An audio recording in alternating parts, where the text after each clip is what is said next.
This your City Boy OG Bry-dee, host of Urban Realness. Hit that like button, that subscribe button, that notification button, and that share button. I'm going to jump right into this because it's three individuals that you know I'm going to bust on this morning. And the reason I'm going to bust on them is because I've been looking at old videos tonight while I'm sitting here, and I'm like, wow, these cats are really saying this kind of stuff. So the first person I'm going to get at is Gil from American Cholo. See, you have someone on your show who doesn't really know the history of us culturally speaking to a full extent. So I'm going to give you people the definition of what a coon is. Europeans used to chase, when I say Europeans, I'm referring to people, American people, white people in the 18th century, 19th century, things like that. They used to chase raccoons up in the trees. And once they cornered the raccoons, they chase them with dogs, they gun them down. Easy pickings. Raccoon up in a tree, can't go nowhere, shoot it down. Well, they used to do the same thing with runaway slaves. They chase them down with dogs, and the runaway slaves would run up in the tree because they're trying to get away from the dog, not to be bitten by the dog. And then if it was a slave that was constantly running away, they'd shoot them down like animals out of the tree, like a raccoon. Thus comes the word, we're going coon hunting because some slaves have escaped tonight. So they start calling us coons.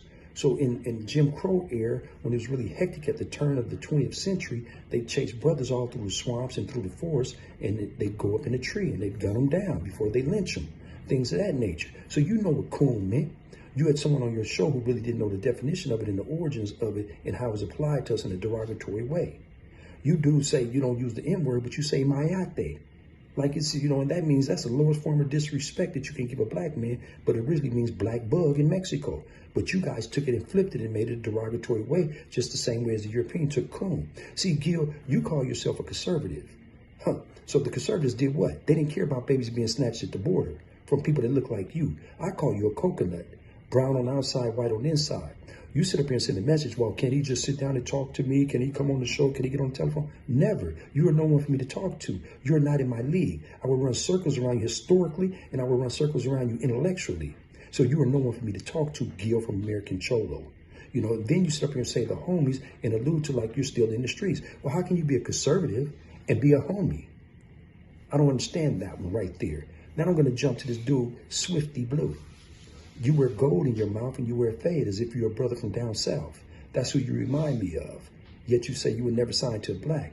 Then you align yourself with Kodak Black, who from my understanding has a sexual assaultive charge on his jacket somewhere on doing something to a female. And he was found guilty already, tapped out to it. So obviously he's guilty of it or he's not. I don't know, but he tapped out to it. So that says guilt, right?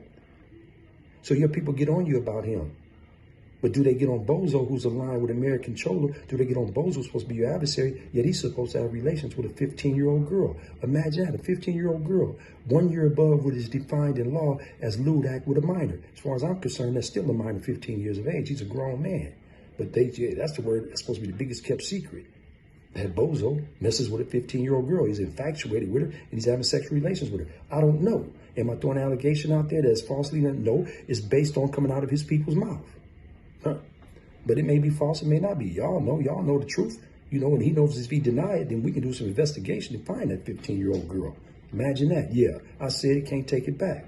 I've never said anything disparaging about Mexicans, Hondurans, Guatemalans, Nicaraguans, Salvadorians, people from South America, anything of that nature, Latinas or Latinos. I've only said something disparaging about Serranos and Southsides because I deem them as a terrorist organization. Anytime someone terrorizes people of color that are innocent people, that have nothing to do with gang culture, you are a terrorist. That is a terrorist structure, a terrorist organization. I don't care how much it's changed over the years. You still have areas where they write NK on the wall. So that's terrorists. Bottom line, in the story. So on that note, Mr. Wannabe Joe Rogan, Gil of American Cholo, man, I'm not going to get derogatory with you. Not like that, but you know what it is, man. Never would I sit down with you. You are not in my league intellectually. You are a wannabe Joe Rogan. So go join the Republican National Party. Go show your people about these same people that don't give a fat rat rearing about you people. Look what they did to you at the border. Go on and be a Trumper and all that other stuff. See, what it is you want to be a white boy. That's what it is. So, Weddle, Gil, on that note, I'm going to let you go.